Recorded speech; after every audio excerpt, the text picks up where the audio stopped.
ബിസ്മില്ലാ വൽഹംദുലില്ലാ വസ്സലാത്തു വസ്സലാമു അലാ റസൂലില്ലാ.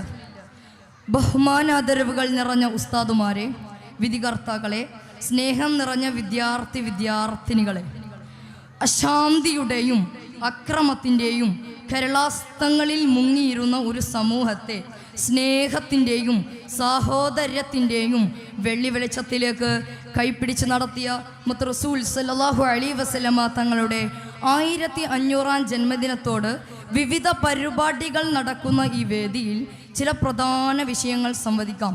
അല്ലാഹു തൗഫീഖ് നൽകട്ടെ, ആമീൻ. യുദ്ധം മനുഷ്യരാശിയെ വിറപ്പിക്കാനും തുടങ്ങിയിട്ട് കാലങ്ങളേറെയായി. ലോകത്തെ മുഴുവൻ ആശങ്കയിലാഴ്ത്തുന്ന മാരക വിപത്താണ് യുദ്ധം. ഈ സമയത്തും ഫലസ്തീനിലും ഉക്രൈനിലും ഇറാനിലും ജനകോടികൾ പൊറുതിമുട്ടുകയാണ്. എത്ര ദശാബ്ദങ്ങൾ പിന്നിട്ടാലും ഏറെ നടുക്കത്തോടെ ഓർമ്മകളിൽ ഇരമ്പിയെത്തുന്ന പേരുകളാണ് ഹിരോഷിമയും നാഗസാക്കിയും. 1,00,000-ഓളം ആളുകൾ തത്സമയം നിഷ്കാസനം ചെയ്യപ്പെടുകയും 1.5 ലക്ഷത്തോളം പേർ റേഡിയേഷന്റെ പ്രത്യാഘാതം മൂലം ഇഞ്ചിഞ്ചായി മൃതിയടങ്ങുകയും ചെയ്ത ഹിരോഷിമ ബോംബിംഗ് എന്തു സമാധാനമാണ് സമ്മാനിച്ചത്. 4630 കിലോഗ്രാം ഭാരവും 3.5 മീറ്റർ നീളവും വരുന്ന ഫാറ്റ്മാൻ അങ്ങ് നാഗസാക്കിയിൽ പതിച്ചപ്പോൾ 3 ലക്ഷത്തോളം മനുഷ്യജീവന്റെ തുടിപ്പുകളാണ് നിലച്ചത്. മാത്രമല്ല, അതിൻ്റെ വിനാശങ്ങൾ ആധുനിക തലമുറ പോലും അനുഭവിക്കുകയാണ്. 37 മില്യൺ മനുഷ്യർ മരിച്ചു വീണ 1-ാം ലോക മഹായുദ്ധവും 72 ദശലക്ഷം പേരുടെ നിണം ചീന്തിയ 2-ാം ലോക മഹായുദ്ധവും സമാധാനത്തിൻ്റെ ഏതു വെള്ളരിപ്രാവണിയാണ് പറത്തിയത്. യുദ്ധം സമാധാനമുണ്ടാക്കുകയല്ല, മറിച്ച് മാനവകുലത്തിൻ്റെയും പ്രകൃതിയുടെയും സന്തുലിതാവസ്ഥക്കും സ്വസ്ഥതക്കും ഭംഗം വരുത്തുകയാണ് ചെയ്യുന്നത്. തങ്ങളുടെ അധികാര മേധാവിത്വം മരക്കി തുറപ്പിക്കാനും പൗരന്മാരെ ചൊൽപ്പടിക്ക് നിർത്താനും സാമ്രാജ്യത്വം യുദ്ധത്തെ ഉപയോഗപ്പെടുത്തുന്ന മലീമസമായ കാഴ്ചയാണ് കാണാൻ കഴിയുന്നത്.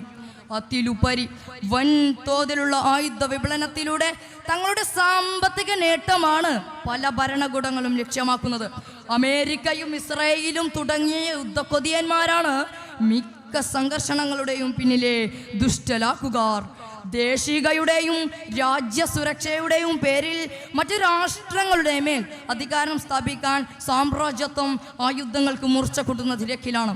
യുദ്ധങ്ങൾ വരുത്തിവെക്കുന്നത് നഷ്ടങ്ങളുടെ കൂമ്പാരങ്ങളാണ്. പാവപ്പെട്ട ഗസയുടെ തെരുവീഥികളിൽ ഞാനും നിങ്ങളുമൊന്ന് കണ്ണോടിച്ച് നോക്കിയാൽ എത്ര പിഞ്ചോമനകളാണ് ഓരോ വെടിയുണ്ടകൾക്കും ഇരയാവുന്നത്.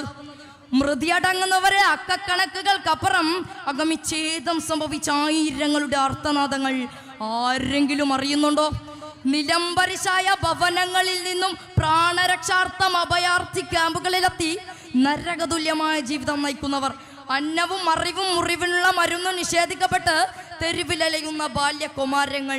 യുദ്ധങ്ങൾ വരുത്തിവെക്കുന്ന നഷ്ടങ്ങൾക്ക് മുഖ്യമാണ് ഭക്ഷ്യക്ഷാമം. ഇനിയും അവസാനിച്ചിട്ടില്ലാത്ത റഷ്യ ഉക്രൈൻ സംഘർഷണത്തിന് മുൻപ് ആഗോളതലത്തിലെ കൊടുംപട്ടിണിയുടെ കണക്ക് പരിശോധിച്ചപ്പോൾ 135 മില്യൺ ആളുകളാണെങ്കിൽ ഇന്ന് അത് 276 ഉയർന്നിട്ടുണ്ട്. യുദ്ധക്കധികന്മാരായ രാഷ്ട്ര നേതാക്കളോടും രാജ്യങ്ങളോടും എനിക്ക് പറയാനുള്ളത്, രക്തരഹിത വിപ്ലവനത്തിന്റെ മികച്ച നേതാവ് അഷ്റഫുൽ ഖൽഖ് ത്വാഹ റസൂലുള്ളാഹി സ്വല്ലല്ലാഹു അലൈഹി വസല്ലമ തങ്ങളുടെ ചര്യ പിൻപറ്റണമെന്ന സന്ദേശമാണ് എനിക്ക് നിങ്ങളോട് പറയാനുള്ളത്. അതിലുപരി വിശുദ്ധ ഖുർആൻ പറയുന്നു, നോക്കൂ, മൻ ഖതല നഫ്സൻ ബിഗൈരി ഔ ഫസാദിൻ ഫകഅന്നമ അഹ്യ അന്നാസ് ജമീഅ.